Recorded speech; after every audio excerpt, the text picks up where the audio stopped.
some heavier rainfall. So it's going to be a mix of anywhere from these heavy bands with some gusty winds to maybe some moderate to light rain at times. So until this passes by us, until it gets over to our east, we're going to continue to kind of see that type of weather throughout the day. So it looks like just a wet day across southeast Texas, and it could be windy at times. Right, and we hear, you know, all of the rain coming down, but 3 to 7 inches, we really can handle that much rain in the area. I mean, you think about some of our other storms where we got, what, 30 inches of rain, and we think that's not going to be the case here, even though rain is the significant factor. Yeah, you look back at Harvey, that was a record breaker. We had the most rain with one storm all time, 60 inches over in Nederland. Yeah. And so when you're talking 3 to 7 inches, it sounds kind of like a joke almost, you know. But like I said, we have that flash flood watch out, and if one of these bands can drop a quick, you know, 3 or 4 inches in an hour's time, and which is possible, that's where you might run into some localized flooding as far as some street flooding and things like that. Are we going to see rivers rise up or creeks rise up real quick and flood out a large region? No, that's not going to happen. It's going to be this localized flash flooding that could occur with some of these bands that come through the area, and that's what we're going to be watching for today. Now, I saw a lot of viewers last night as Patrick was doing his forecast saying, okay, Harvey was a tropical storm. Don't tell us it's just a tropical storm. How is this different from Harvey? Well, first of all, Harvey was a major hurricane when it made landfall in South Texas. So when it passed by us, it was a tropical storm. But when it made landfall, it was a hurricane. And before it even made landfall, we were getting rain from Harvey while it was still a hurricane. We were well drenched before. Then it went into Texas. We still got rain from Harvey, stayed there for a couple of days, then came back out and moved past us as a tropical storm, still giving us rain. So we had 4 days of on and off rain, where it was heavy rain. We broke the all-time one-day record with 26 inches of rain in one day. Oh, wow. So Harvey was a completely different thing than what we're seeing with Hurricane Nicholas. Now, it is going to slow down, at least according to the National Hurricane Center. And we don't want it to do that, though, right? Yeah, I mean, I'm going to jump out and go back over the computer and put the latest track up again. It is supposed to, you know, Hurricane Center says it will slow down, but that's so right now it's moving at 12. No, it's moving to the north-northeast at 10. Oh, okay. And it will slow down according to the track, but most of that's going to be, as long as it doesn't stall. Yeah, that's going to be as it gets past us, as it gets over into parts of Louisiana. You can see right now, north-northeast at about 10 is the current movement on this. Now here's the track once again. 7 a.m. this morning it's going to be getting close to Houston or just west of Galveston Bay. Then it's going to take its time going through, say, Liberty County into southeast Texas as we head towards this evening. And then by tomorrow morning, they expect it right along the Sabine River, pretty close to about Orange. So at that time, winds are all the way down to about 35 miles per hour. Then here's the track. You see how it slows down. You see how it just kind of creeps along there Wednesday into Thursday. The interesting thing about this is, I was looking at some of the computer models, I was talking about Patrick about this, is the majority of the computer models don't do this. They show it coming in and then just moving out of here very quickly as we head into Thursday. They don't show this slowdown. So Patrick and I were kind of going, wonder why they're slowing it down so much. So we'll have to wait and see. Like I said, this has not really been a typical of a storm that we've seen really kind of do what the Hurricane Center thought it was going to do. You know, it was supposed to make landfall a little bit farther south.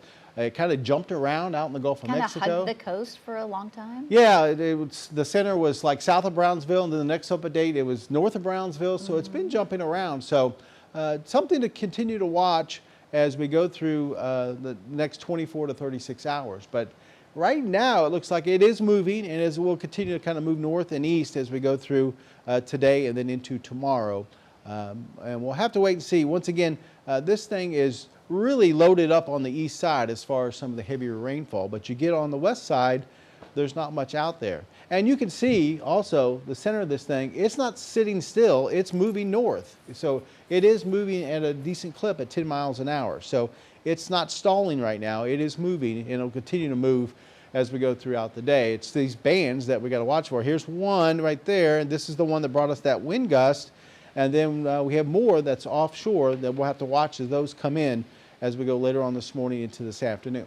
All right, you talked about it kind of stalling just as it's moving into Louisiana. That, of course, makes us think about those who are dealing with, storm-ravaged areas already. Could it sit there and dump for a bit on our neighbors in Louisiana?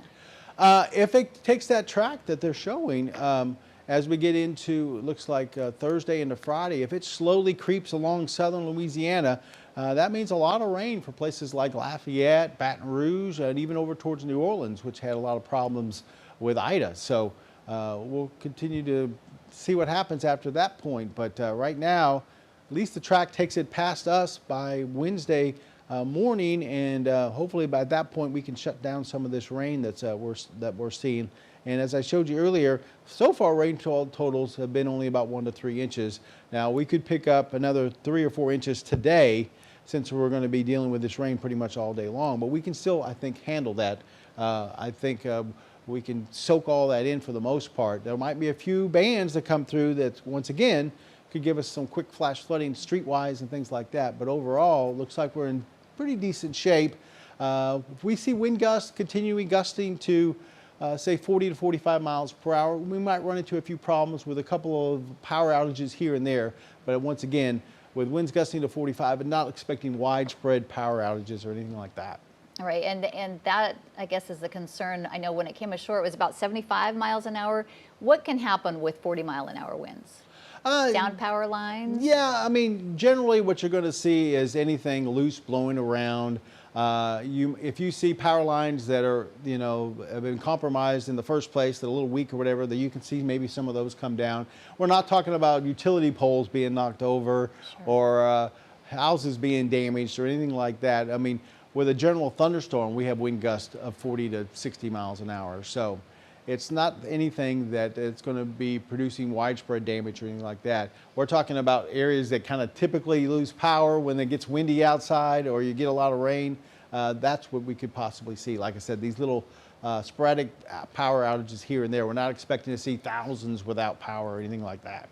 Now, this storm, as you were mentioning, very lopsided. How is that a benefit to us, that it's not, a very circular with a big eye that you can see there? Yeah, well, the benefit for us is we get rain today, and then after that, once it moves, say, Sabine River eastward, we're done with the rain. We can shut it down. We don't have to deal with it.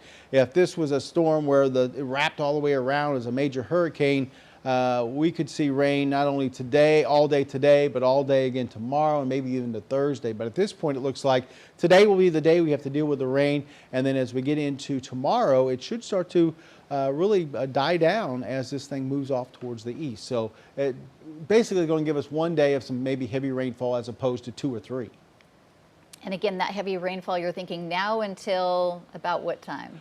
I think pretty much during the day we're going to be seeing off and on, bands come in, which could produce an inch of rain here or there. So I think throughout the day, until this storm actually pushes overhead or just to our east, we can deal with some of this heavy rain. So. And now they do have rescue crews on standby, ready to go into areas if somebody has high water.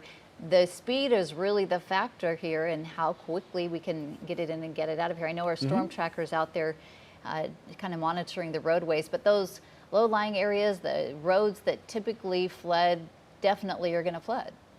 Yeah, especially with a couple of these bands, we pick up a quick 1 or 2 inches of rain in a half an hour to an hour's time. You're going to see some quick localized flooding on some of the feeder roads and things like that, where we typically see that in just a general shower or a general thunderstorm that passes through. So wouldn't be surprised if we see a little bit of that today. But as far as widespread flooding, we're not anticipating that today. All right, I'm getting some questions about individual cities. With the change, because it did come, I guess, a bit farther south and move more east than it was originally, how does that change who will get the most rain in our area? Really, I think the heaviest rainfall is going to be generally, you're talking, say, from Lumberton southward or I-10 southward. I think those folks are going to be probably getting some of the heavier rains, because you're going to be dealing with some of the heavier rains that come in off the Gulf of Mexico with those bands. Now, as the bands translate to the north, they will weaken and you won't see quite as much rain. So up in the lakes area, you will not be getting as much rain as we do see along the coast and up to I-10. So yeah, you can almost split the area in half. Say from Lumberton southward, definitely going to be probably seeing more in the range of maybe 4 to 7 inches of rainfall. And then you should say Lumberton northward, Lakes area, that I-90, obviously I 190 corridor, you might only pick up maybe 2 to 4, 2 to 5 inches of rainfall. Okay, and of course, people are our eyes and ears out there. If they're out and can safely get video, that really helps us to be able to see what's happening in their areas, right? Yeah, for sure. If you got some rainfall, or just some ponding on some of the streets around your house, or you might get maybe a weak limb or something like that that's blown down or something. Just anything that shows us what's going on. Video is always nice to get a little video clip of what's going on, especially when some of these bands pass through the area. If you get some strong wind gusts like we saw here in Beaumont at 41 miles an hour, that would be interesting video. But we want you to be safe at the same time. We don't want you to run out in the middle of a heavy rain band and try to get some video or things like that. Yeah, so if you go to our app, the Near Me feature there is where you want to submit that video, pictures, tell us what's happening in your area. But yes, do so safely, maybe from your window or somewhere inside your home. Or maybe just a picture of you guys with your family. And what are you doing? And you're just hunkered down. How are you passing the time? Yeah, you're just hunkered down and waiting for the rain to move through, yeah. And hopefully, we haven't had any widespread power outages, but hopefully we won't see any of those. And it looks like from this video, this is our storm tracker going through the streets of Beaumont there, just passing and getting close to 69 there.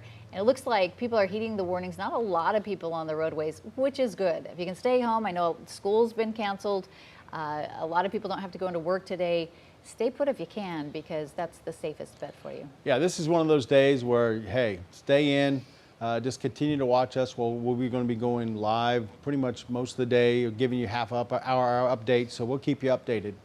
Yeah, we are going to be here live all throughout the morning until this thing is over and gone and out of here. So be sure to join us online as well on social media. And of course, we're going to have these live updates all throughout the morning.